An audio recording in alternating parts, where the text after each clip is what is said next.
شروع اللہ کے نام سے جو بڑا مہربان نہایت رحم والا ہے۔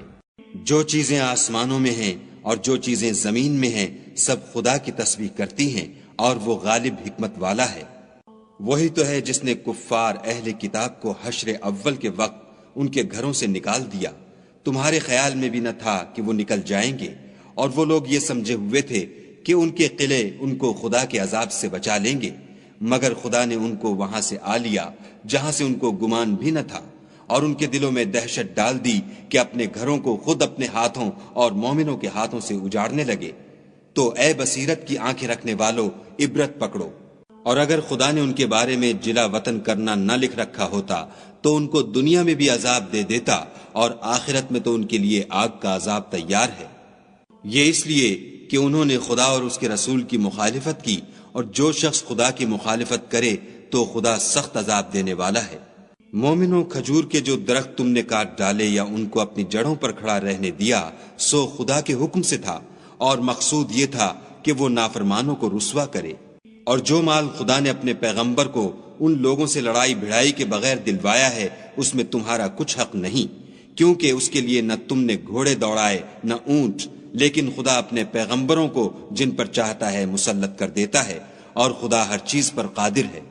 جو مال خدا نے اپنے پیغمبر کو دیہات والوں سے دلوایا ہے وہ خدا کے اور پیغمبر کے قرابت والوں کے اور یتیموں کے اور حاجت مندوں کے اور مسافروں کے لیے ہے، تاکہ جو لوگ تم میں دولت مند ہیں انہی کے ہاتھوں میں نہ پھرتا رہے۔ سو جو چیز تم کو پیغمبر دیں وہ لے لو، اور جس سے منع کریں اس سے باز رہو، اور خدا سے ڈرتے رہو، بے شک خدا سخت عذاب دینے والا ہے۔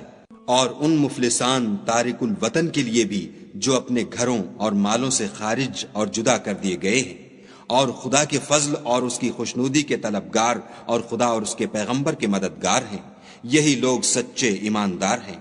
اور ان لوگوں کے لیے بھی جو مہاجرین سے پہلے ہجرت کے گھر یعنی مدینے میں مقیم اور ایمان میں مستقل رہے، اور جو لوگ ہجرت کر کے ان کے پاس آتے ہیں ان سے محبت کرتے ہیں، اور جو کچھ ان کو ملا اس سے اپنے دل میں کچھ خواہش اور خلش نہیں پاتے،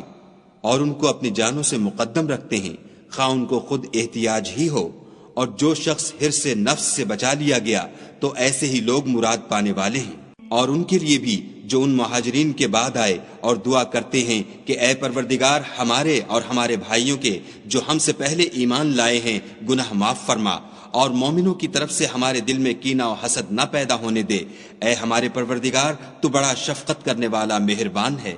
کیا تم نے ان منافقوں کو نہیں دیکھا جو اپنے کافر بھائیوں سے جو اہل کتاب ہیں کہا کرتے ہیں کہ اگر تم جلا وطن کیے گئے تو ہم بھی تمہارے ساتھ نکل چلیں گے، اور تمہارے بارے میں کبھی کسی کا کہا نہ مانیں گے، اور اگر تم سے جنگ ہوئی تو تمہاری مدد کریں گے، مگر خدا ظاہر کیے دیتا ہے کہ یہ جھوٹے ہیں۔ اگر وہ نکالے گئے تو یہ ان کے ساتھ نہیں نکلیں گے، اور اگر ان سے جنگ ہوئی تو ان کی مدد نہیں کریں گے، اور اگر مدد کریں گے تو پیٹھ پھیر کر بھاگ جائیں گے، پھر ان کو کہیں سے بھی مدد نہ ملے گی۔ مسلمانوں، تمہاری ہیبت ان لوگوں کے دلوں میں خدا سے بھی بڑھ کر ہے، یہ اس لیے کہ یہ سمجھ نہیں رکھتے۔ یہ سب جمع ہو کر بھی تم سے بالمواجہ نہیں لڑ سکیں گے،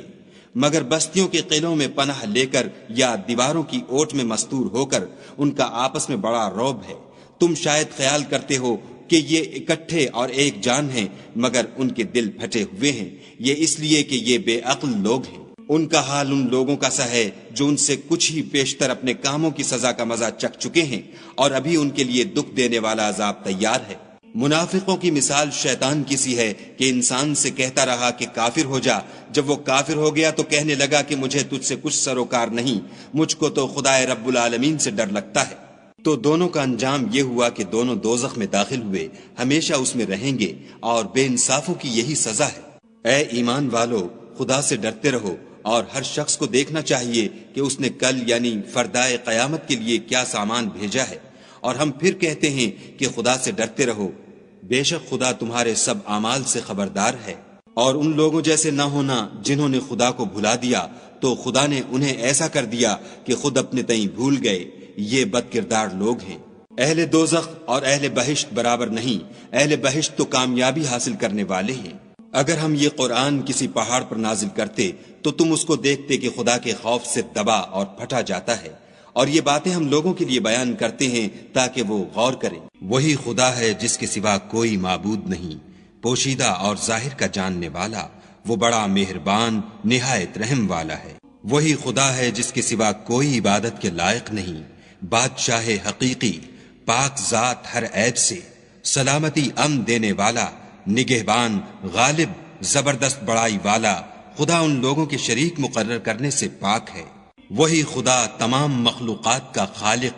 ایجاد و اختراع کرنے والا، صورتیں بنانے والا، اس کے سب اچھے سے اچھے نام ہیں۔ جتنی چیزیں آسمانوں اور زمین میں ہیں سب اس کی تسبیح کرتی ہیں، اور وہ غالب حکمت والا ہے۔ اگر تم میری راہ میں لڑنے اور میری خوشنودی طلب کرنے کے لیے مکے سے نکلے ہو تو میرے اور اپنے دشمنوں کو دوست نہ بناؤ۔ تم تو ان کی دوستی کے پیغام بھیجتے ہو، اور وہ دین حق سے جو تمہارے پاس آیا ہے منکر ہیں، اور اس باعث سے کہ تم اپنے پروردگار خدا تعالی پر ایمان لائے ہو، پیغمبر کو اور تم کو جلا وطن کرتے ہیں۔ تم ان کی طرف پوشیدہ دوستی کے پیغام بھیجتے ہو، اور جو کچھ تم مخفی طور پر اور جو علل اعلان کرتے ہو وہ مجھے معلوم ہے، اور جو کوئی تم میں سے ایسا کرے گا وہ سیدھے رستے سے بھٹک گیا۔ اگر یہ کافر تم پر قدرت پالیں تو تمہارے دشمن ہو جائیں، اور ایذا کے لیے تم پر ہاتھ بھی چلائیں اور زبانیں بھی، اور چاہتے ہیں کہ تم کسی طرح کافر ہو جاؤ۔ قیامت کے دن نہ تمہارے رشتے ناتے کام آئیں گے اور نہ اولاد، اس روز وہی تم میں فیصلہ کرے گا، اور جو کچھ تم کرتے ہو خدا اس کو دیکھتا ہے۔ تمہیں ابراہیم اور ان کے رفقا کی نیک چال چلنی ضرور ہے، جب انہوں نے اپنی قوم کے لوگوں سے کہا کہ ہم تم سے اور ان بتوں سے جن کو تم خدا کے سوا پوجتے ہو بے تعلق ہیں، اور تمہارے معبودوں کے کبھی قائل نہیں ہو سکتے، اور جب تک تم خدا واحد پر ایمان نہ لاؤ ہم میں تم میں ہمیشہ کھلم کھلا عداوت اور دشمنی رہے گی۔ ہاں، ابراہیم نے اپنے باپ سے یہ ضرور کہا کہ میں آپ کے لیے مغفرت مانگوں گا، اور میں خدا کے سامنے آپ کے بارے میں کسی چیز کا کچھ اختیار نہیں رکھتا۔ اے ہمارے پروردگار، تجھی پر ہمارا بھروسہ ہے، اور تیری ہی طرف ہم رجوع کرتے ہیں، اور تیرے ہی حضور میں ہمیں لوٹ کر آنا ہے۔ اے ہمارے پروردگار، ہم کو کافروں کے ہاتھ سے عذاب نہ دلانا، اور اے پروردگار ہمارے ہمیں معاف فرما، بے شک تو غالب حکمت والا ہے۔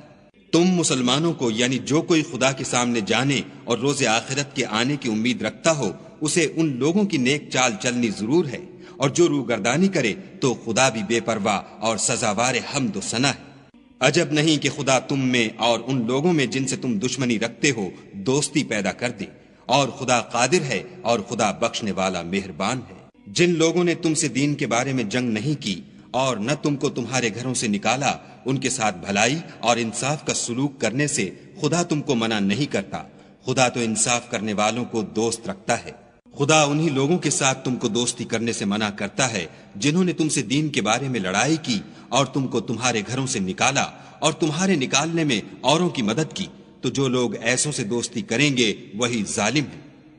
مومنو، جب تمہارے پاس مومن عورتیں وطن چھوڑ کر آئیں تو ان کی آزمائش کر لو، اور خدا تو ان کے ایمان کو خوب جانتا ہے۔ سو اگر تم کو معلوم ہو کہ مومن ہیں تو ان کو کفار کے پاس واپس نہ بھیجو کہ نہ یہ ان کو حلال ہیں اور نہ وہ ان کو جائز، اور جو کچھ انہوں نے ان پر خرچ کیا ہو وہ ان کو دے دو، اور تم پر کچھ گناہ نہیں کہ ان عورتوں کو مہر دے کر ان سے نکاح کر لو، اور کافر عورتوں کی ناموس کو قبضے میں نہ رکھو، یعنی کفار کو واپس دے دو، اور جو کچھ تم نے ان پر خرچ کیا ہو تم ان سے طلب کر لو، اور جو کچھ انہوں نے اپنی عورتوں پر خرچ کیا ہو وہ تم سے طلب کر لیں۔ یہ خدا کا حکم ہے جو تم میں فیصلہ کیے دیتا ہے، اور خدا جاننے والا حکمت والا ہے۔